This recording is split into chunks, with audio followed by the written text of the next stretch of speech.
বাংলাদেশের রেল ব্যবস্থা বর্তমানে পার করছে কঠিন আর্থিক সংকট।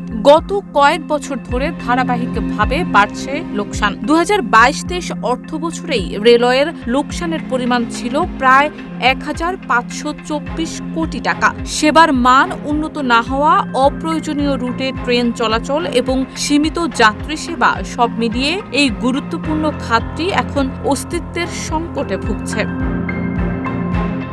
২০০৯ সাল থেকে পালিয়ে যাওয়ার আগ পর্যন্ত ৬৬টি নতুন ট্রেন চালু করেছিল শেখ হাসিনা সরকার। এই সময়ের মধ্যে মেল এক্সপ্রেস, কমিউটার ও লোকাল ট্রেন চালু করেছিল ৯২টি। অবশ্য জনপ্রিয় প্রায় ৯৮টি মেইল, লোকাল ও কমিউটার ট্রেনের চলাচল বন্ধ করে দেয়া হয় সে সময়। আর এসবই ক্ষমতাচ্যুত সাবেক সরকার করেছিল বিভিন্ন মন্ত্রী এমপিদের আবদার রাখতে গিয়ে। টাইলক্স টয়লেট ক্লিনার, যার অ্যান্টিব্যাকটেরিয়াল এজেন্ট টয়লেটের কোনায় কোনায় পৌঁছে ৯৯% জীবাণু ধ্বংস করে।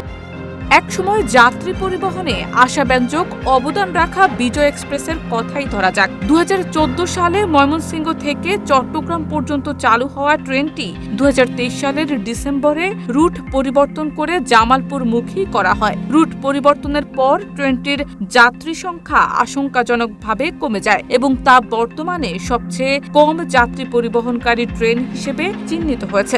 আয়ও কমে এসেছে প্রায় তলানিতে।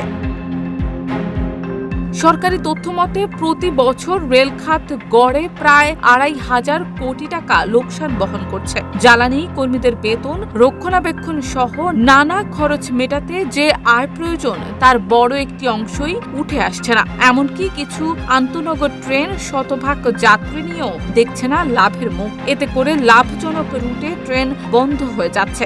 অপরদিকে যাত্রী সংখ্যা কম থাকা সত্ত্বেও কিছু আবদারি রুটে চলছে train. Desk report, Dhaka post.